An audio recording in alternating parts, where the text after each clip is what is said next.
we learn English through the diamond necklace story. Maddie was that stunning, effortlessly charming girl who, by some twist of fate, found herself born into a middle-class family.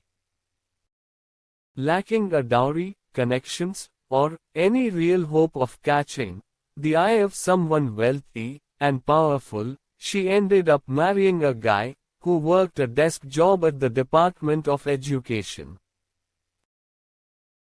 Her style was simple, dictated more by necessity than choice, yet she carried herself with an air of someone meant for finer things.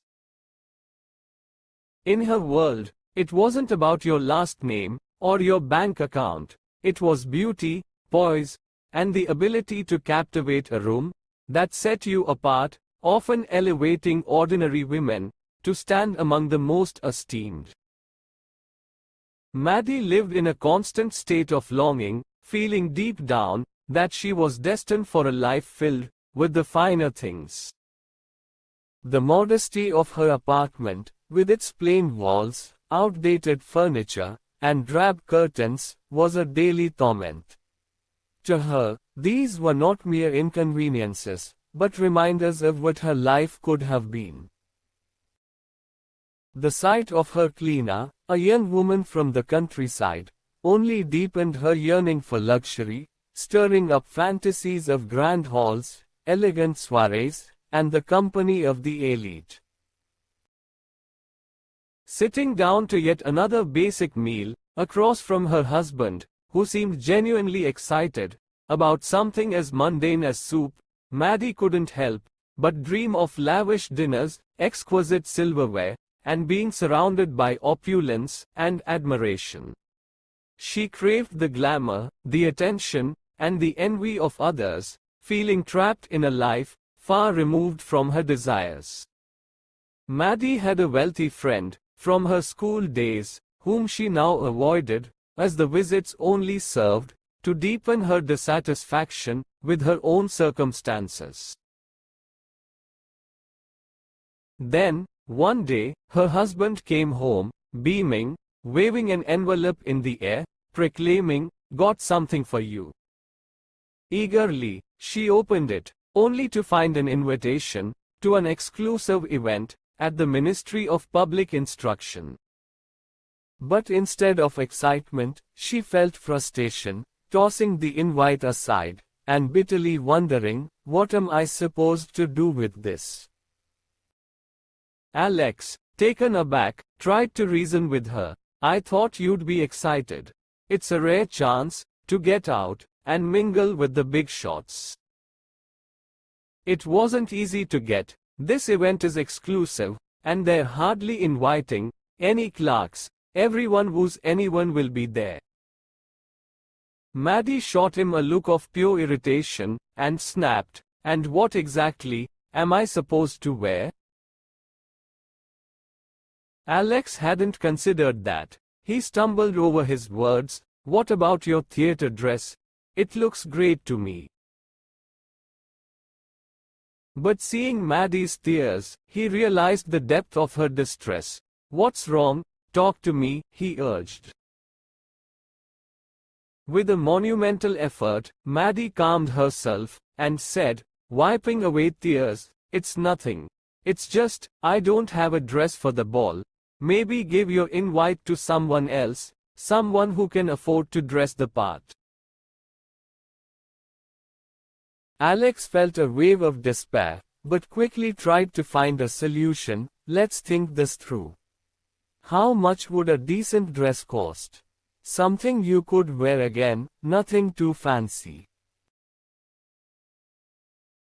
Maddie hesitated, doing mental math, and wondering how much she could ask for without causing a panic.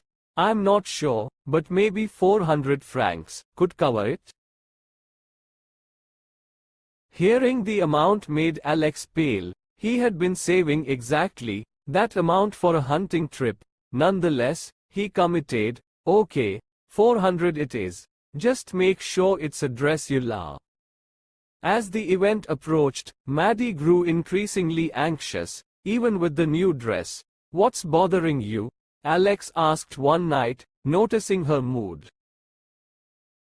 I don't have any jewelry to wear. I'll look out of place, she lamented.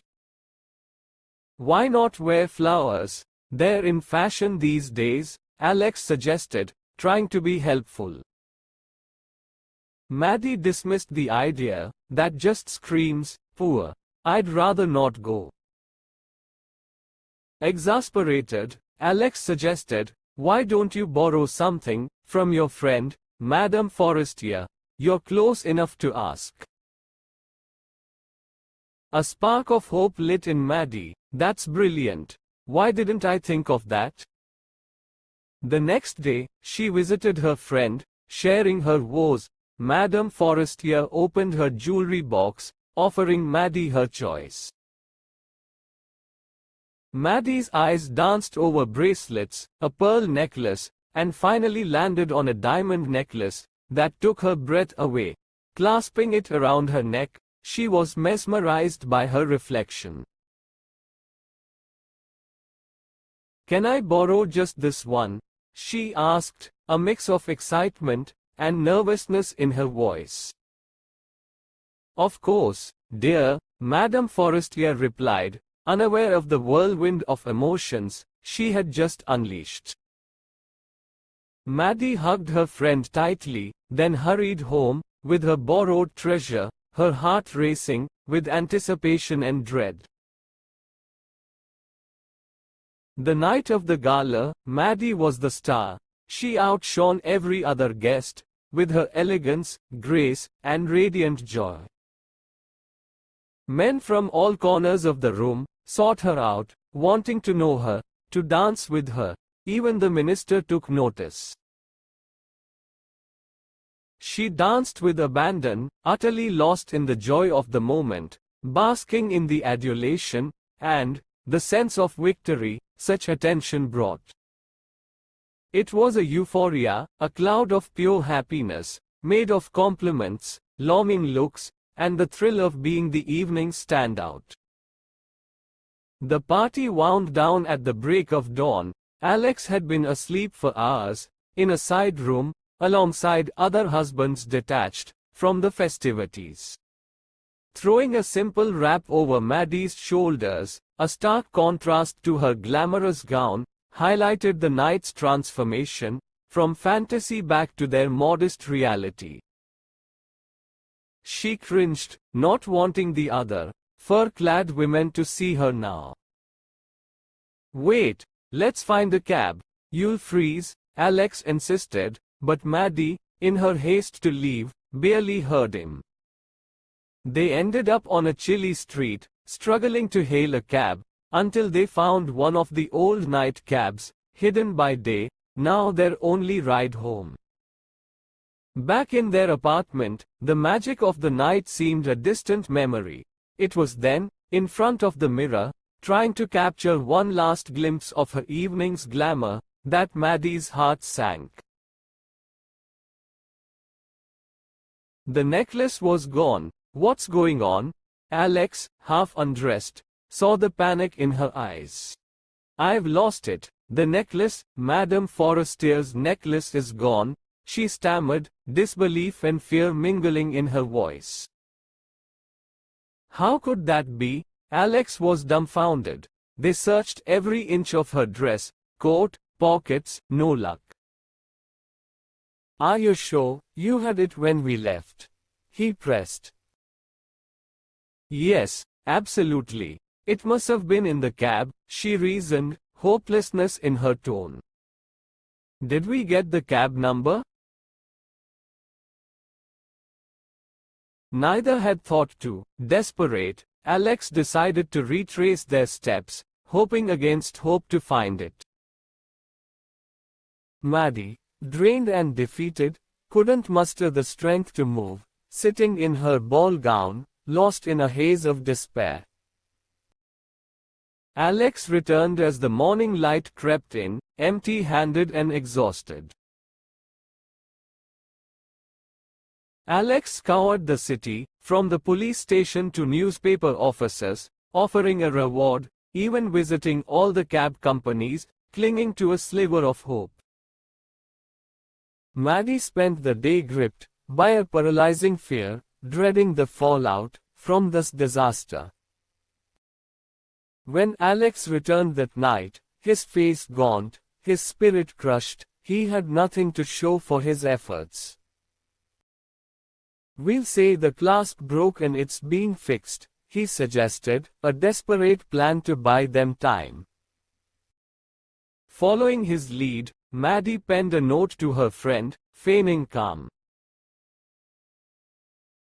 A week later, hope had evaporated. Alex, looking years older, resigned himself to the inevitable. "We need to replace it." They visited the jeweler, listed on the box, who denied selling them the necklace, but had provided the case. Their quest led them to numerous shops. Each visit was a mix of hope and despair. Finally, at the Palais Royal, they found a duplicate necklace, priced at a staggering 40,000 francs, negotiable down to 36. They pleaded for a hold, securing a deal to buy it back for 34,000 if the original turned up by February's end. Alex had 18,000 francs to his name, the rest he borrowed through a series of debilitating loans, signing his life away to a future of uncertainty and hardship. When they returned the necklace, Madame Forestier's cold response belied the turmoil they'd endured. "You should have returned this sooner."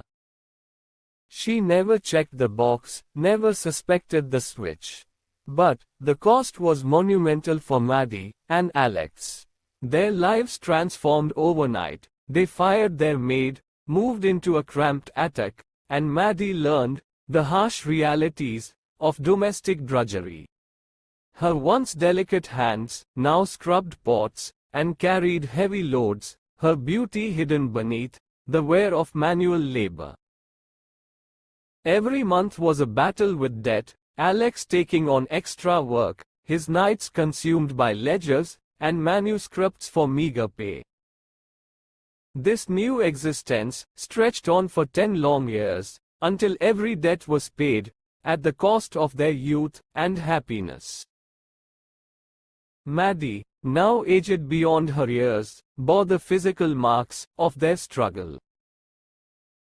Yet, in quiet moments, her mind wandered back to the night of the ball, to a time when she was the belle of the ball, unaware of the cruel twist of fate that lay ahead.